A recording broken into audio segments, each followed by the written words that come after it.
বিশ্বের ঘটে যাওয়া সব ঘটনা নিয়ে নাগরিক সারা বিশ্ব সংবাদে স্বাগত। আপনাদের সঙ্গে আছি আমি আনোয়ার হোসেন। হোয়াইট হাউসে বৈঠকের পর গাজা যুদ্ধ অবসানে ২০ দফা শান্তি পরিকল্পনা ঘোষণা করেছেন ইসরায়েলের প্রধানমন্ত্রী বেনিয়ামিন নেতানিয়াহু এবং যুক্তরাষ্ট্রের প্রেসিডেন্ট ডোনাল্ড ট্রাম্প। শান্তি পরিকল্পনায় রাজি হওয়ায় নেতানিয়াহুকে ধন্যবাদ জানিয়েছেন ট্রাম্প। তবে হামাস বলছে এখনো লিখিত কোনো প্রস্তাব পায়নি তারা।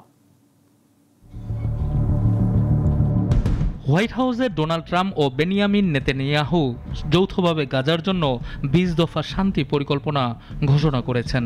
এতে বন্দীদের মুক্তি, হামাসের উপসর্গ ধ্বংস, গাজা নিরস্ত্রীকরণ ও একটি আন্তর্জাতিক শান্তি বোর্ড গঠনের প্রস্তাব রাখা হয়েছে।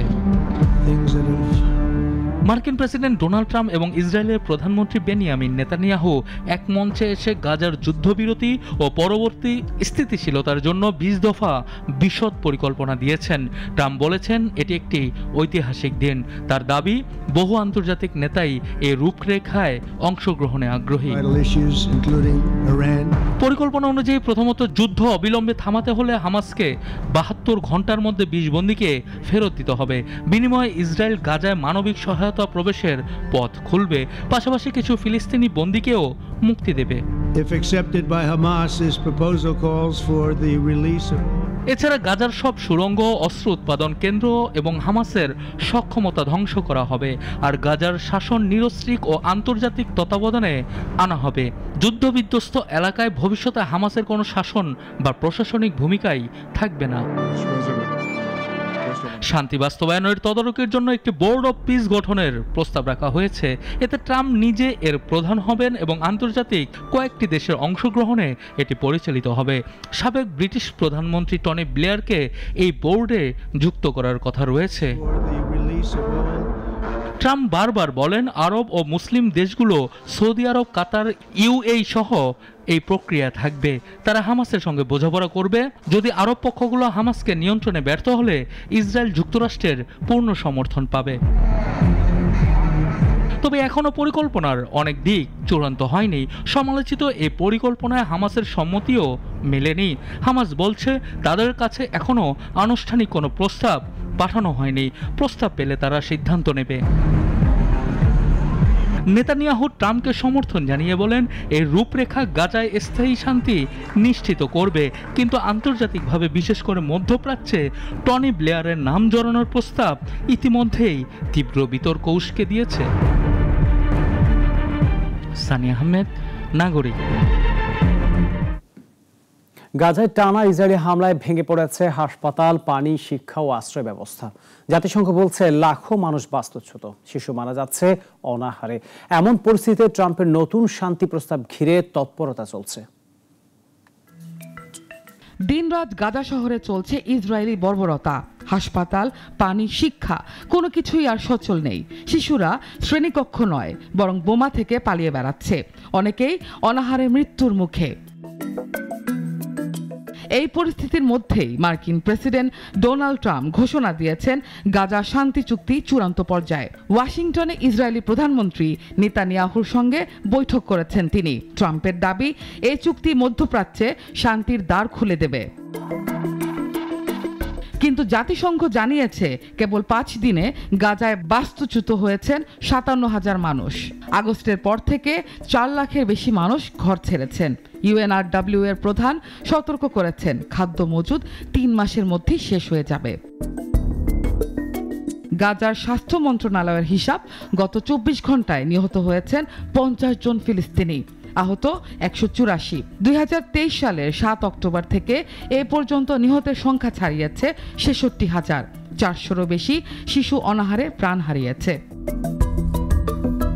রাফায় সাহায্য প্রার্থীদের উপর গুলি চালিয়ে ৪ জনকে হত্যা করেছে ইসরায়েলি বাহিনী। ইতিমধ্যে ২৫০০রও বেশি ত্রাণ প্রার্থী নিহত হয়েছেন। ব্লাড ব্যাংক বন্ধ হওয়ার পথে গাজার হাসপাতালগুলো। অব্যাহত হামলায় মানুষ এখন বোমাবর্ষণে অভ্যস্ত হয়ে উঠছে। তবুও খরচ ও আশ্রয়ের অভাবে অনেকেই গাজা শহর ছাড়তে চাইছেন না, যদিও কোথাও আর নিরাপদ আশ্রয় নেই।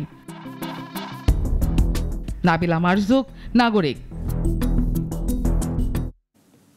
নিউ ইয়র্ক টাইমস ও সিএনএন রিসার্চের জরিপে দেখা যাচ্ছে অর্ধেকের বেশি মার্কিনী ভোটার ইসরায়েলকে সামরিক সহায়তা পাঠানোর বিপক্ষে। বেসামরিক হতাহতের অভিযোগ ঘিরে সমালোচনা বাড়লেও ট্রাম্প প্রশাসন বিলিয়ন ডলারের অস্ত্র বিক্রি অব্যাহত রেখেছে।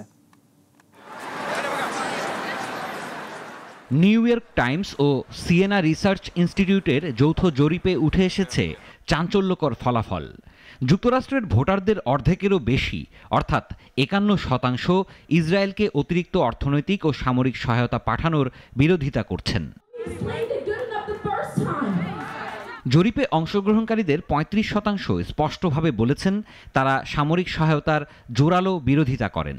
বিপরীতে মাত্র ১৯% জোরালোভাবে সমর্থন করেছেন। এছাড়া ৪০% উত্তরদাতা বিশ্বাস করেন ইসরায়েল ইচ্ছাকৃতভাবে বেসামরিক মানুষ হত্যা করছে, আর ৬২% মতে ইসরায়েল সাধারণ মানুষের ক্ষয়ক্ষতি রোধে যথেষ্ট পদক্ষেপ নিচ্ছে না। এমন জনমত থাকা সত্ত্বেও প্রেসিডেন্ট ডোনাল্ড ট্রাম্পের প্রশাসন ইসরায়েলকে অস্ত্র সরবরাহ অব্যাহত রেখেছে। সম্প্রতি তারা $৬ বিলিয়ন বেশি মূল্যের অস্ত্র বিক্রির অনুমোদন চাইছে। এর মধ্যে রয়েছে অ্যাপাচি হেলিকপ্টার, ভারী আর্টিলারি ও সাঁজোয়া যান। মানবাধিকার লঙ্ঘন ও বেসামরিক হত্যার অভিযোগ ঘিরে ইসরায়েলি সামরিক সহায়তা এখন আমেরিকার ভেতরেই বড় রাজনৈতিক বিতর্কের জন্ম দিয়েছে। সিরাজুম মনির শুভ, নাগরিক। তালেবান সরকারের নির্দেশে আফগানিস্তানে শুরু হয়েছে দেশব্যাপী টেলিকমিউনিকেশন শাটডাউন, যার ফলে দেশ জুড়ে চলছে সম্পূর্ণ ইন্টারনেট ব্ল্যাকআউট। দেশটিতে ফাইবার অপটিক সংযোগ গত কয়েক সপ্তাহ ধরে বিচ্ছিন্ন ছিল।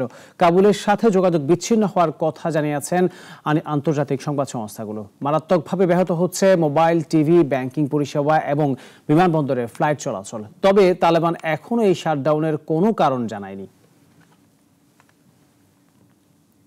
দক্ষিণ চীন সাগরে সৃষ্ট শক্তিশালী টাইফুন বুয়েলো ইয়ের আঘাতে ভিয়েতনামের মধ্যাঞ্চল অন্তত ১৯ জনের প্রাণ গেছে। নিখোঁজ রয়েছেন ২১ জন, আহত আরও কমপক্ষে ৮৮ জন। মঙ্গলবার এক সরকারি বিবৃতিতে জানানো হয়, ফিলিপাইনে তাণ্ডব চালানোর পর সোমবার টাইফুনটি ভিয়েতনামের মধ্যাঞ্চলীয় উপকূলে আছড়ে পড়ে। এই সময় বাতাসের গতিবেগ ছিল ঘন্টায় ৩০০ কিলোমিটারের বেশি। নিহত ও নিখোঁজ সবাই এনঘে এন এবং হা ৩ প্রদেশের বাসিন্দা। ঝড়ে প্রায় ১ লাখ বাড়িঘর এবং ১০,০০০ একর জমির ফসল ক্ষতিগ্রস্ত হয়েছে। অনেক এলাকায় বন্ধ রয়েছে বিদ্যুৎ পরিষেবা। ভারত জুড়ে চলছে নবরাত্রির উৎসব। গুজরাটের সুরাতে একসঙ্গে হাজারো মানুষ অংশ নিয়েছেন ঐতিহ্যবাহী গরবা নাচে। আর রাজধানী দিল্লির ঝান্ডেওয়ালান মন্দিরে সপ্তম দিনে দেবী কালরাত্রি পূজা অনুষ্ঠিত হয়েছে, যেখানে ভক্তরা প্রার্থনা করছেন শান্তি, সমৃদ্ধি ও অশুভ থেকে রক্ষার জন্য। নবরাত্রির রঙে রঙিন গোটা ভারত। বিশেষ করে গুজরাটের সুরাতে জমে উঠেছে গরবা নাচ। সুরের তালে ঐতিহ্যবাহী পোশাকে হাজারো মানুষ একসঙ্গে নিচে মাতোয়ারা হয়ে উঠেছেন এই উৎসবে। দেবী দুর্গাকে প্রসন্ন করতে প্রতি বছর আয়োজিত হয় গরবা ও ডান্ডিয়া। এবারও নারীদের নাচে আনন্দে ভরে উঠেছে সুরাত। পুরো উত্তর ভারত জুড়ে বিশেষ করে হিন্দি ভাষাভাষীরাই এখানে বেশি অংশ নেন। গরবা শুধু নাচ নয়, ভক্তির এক অভিনব প্রকাশ। নবরাত্রির আবহে এই নাচ নতুন কোরিওগ্রাফি ও গানের কথায় সাজানো হয়েছে আরও আকর্ষণীয় করে।